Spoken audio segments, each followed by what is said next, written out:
Durante essa semana, Eduardo Bolsonaro colocou no Twitter e no Facebook frases como: sabemos quem é Olavo de Carvalho, mas quem é Paulo Freire?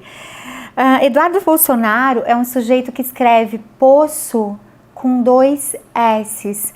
Eduardo Bolsonaro, que foi muito mal alfabetizado por onde quer que tenha passado, não sei onde ele estudou, usou há 2 anos, não apenas agora, mas tem usado um discurso de ódio contra Paulo Freire há muitos anos. Em 2017, por exemplo, ele ocupou o plenário da Câmara dos Deputados para falar: Paulo Freire era aquele teorólogo. Não, Eduardo Bolsonaro, a palavra teorólogo não existe. Existe teórico, educador, pensador, mas não teorólogo, tá? Era um teorólogo que gostava de pegar fatos simples e encher linguiça em suas obras. Pedagogia do Excluído, na verdade, Eduardo Bolsonaro, o nome do livro é Pedagogia do Oprimido e não do Excluído. Dentre muitos outros livros que ele escreveu, o que ele fez foi levar para dentro das escolas a cultura de Karl Marx. Na verdade, Eduardo Bolsonaro, toda a teoria de Paulo Freire se baseia em trazer para o método de alfabetização elementos da vida cotidiana daquelas pessoas, sobretudo de quem passa por um processo de alfabetização com uma idade mais avançada. E foi isso que ele fez quando conseguiu, em 40 horas, alfabetizar centenas de pessoas, num evento que ficou conhecido mundialmente. Vamos lá, quem é Paulo Freire? Paulo Freire, no Google Scholar, que é a ferramenta do Google para você pesquisar pensadores que são citados mundialmente por suas obras, Paulo Freire aparece já em 2016 aparecia com mais de 72 mil citações. É o brasileiro de longe mais citado em trabalhos acadêmicos no mundo. Há institutos Paulo Freire, eu conheço bem o da Itália, Instituto Paulo Freire, pelo mundo todo. Países como Holanda, Reino Unido, Canadá, Estados Unidos, Itália aplicam o método Paulo Freire. Curiosamente, Eduardo Bolsonaro não sabe sequer que o método Paulo Freire nunca foi de verdade implantado no Brasil. Porque o que aconteceu foi que depois daquele experimento em que ele conseguiu alfabetizar centenas de pessoas e que foi conhecido no mundo inteiro, e foi em 1963, Paulo Freire foi exilado do Brasil, logo depois do golpe de 1964, e passou 15 anos no exílio. E durante esse período, ou mesmo depois dele, o chamado método Paulo Freire de alfabetização, ou mesmo as ideias construídas por ele no livro A Pedagogia do Oprimido, não foram aplicadas no Brasil. Claro que não foram aplicadas porque os militares associavam as teorias de Paulo Freire, da pedagogia do oprimido, ao renascimento de greves, de lutas, de movimentos sociais, ou de lutas inclusive de mulheres ou minorias, grupos mais marginalizados no Brasil, e que nos anos 80 tiveram um crescimento muito grande no Brasil. Então os militares começaram a associar Paulo Freire a esse renascimento dos movimentos sociais.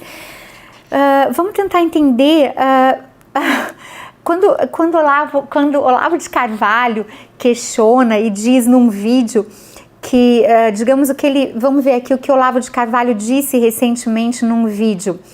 Paulo Freire, cujo maravilhoso sistema de ensino jamais produziu um escritor, um cientista, um filósofo, limitando-se a transformar milhares de coitadinhos em igual número de coitadinhos, é o patrono de uma educação nacional que produz analfabetos funcionais em massa.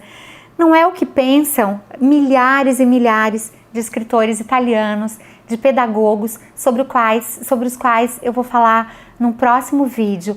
Paulo Freire detém 35 homenagens de universidades estrangeiras e brasileiras. É o brasileiro com o maior número de títulos doutor honoris causa no mundo inteiro. Quem é Olavo de Carvalho? Quantas escolas no mundo levam o nome de Olavo de Carvalho? Nenhuma. 300 escolas no mundo inteiro levam o nome de Paulo Freire. Quantas homenagens Olavo de Carvalho tem recebido na Itália, como Paulo Freire recebeu ainda em vida, pelo seu método de alfabetização, mas sobretudo por dar voz aos oprimidos e tentar explicar para as pessoas que quando uma educação não é libertadora, quando o processo de educação não age como uma ferramenta de transformação social, o sonho do oprimido se torna ser um opressor. Paulo Freire foi a primeira pessoa que falou sobre isso. Quantas homenagens Olavo de Carvalho recebeu na Holanda ou no Canadá por suas ideias, por suas contribuições para dar voz aos grupos sociais que não têm voz nenhuma. Olavo de Carvalho recebeu uma homenagem da Arábia Saudita, um dos países mais radicais do mundo. Eu conheço hoje 70 países do mundo e 7 países muçulmanos. Um país que eu não conheço e que eu não poderia... Eu conheço Síria, Líbano, Marrocos, Palestina, Tunísia, Algéria, Egito. Sabe o país muçulmano para onde eu não poderia ir de jeito nenhum, mesmo que eu quisesse? Arábia Saudita. A não ser que eu tivesse um trabalho lá ou uma carta convite. Eu não poderia ir porque eu sou cristã. Já na Palestina, de maioria muçulmana, mas também com uma grande comunidade cristã, eu fui recebida com imenso amor pelos meus amigos muçulmanos, com imenso respeito, carinho e amor, quando eu fui, nas 6 vezes em que eu fui para a Palestina. No Egito, eu visitei tanto mesquitas quanto igrejas cristãs do bairro copta, do bairro cristão copta. Fui recebida nos 2 lugares com imenso respeito, carinho, de uma forma que me emocionou. A Arábia Saudita, que deu um prêmio ao Olavo Carvalho em dinheiro pelo seu trabalho, eu não poderia entrar por ser cristão. Na verdade, os extremistas se reconhecem e se aplaudem mutuamente. Os extremistas islâmicos, os extremistas pseudo-católicos, os extremistas judeus, todos eles se entrelaçam, se reconhecem, se identificam. Mas no meio dessas pessoas há milhões de muçulmanos moderados e pacíficos, há milhões de católicos, cristãos e evangélicos também moderados e pacíficos. Há também judeus que lutam pela paz em Israel e que são pacíficos e moderados. E é para essas pessoas que eu tento dar voz.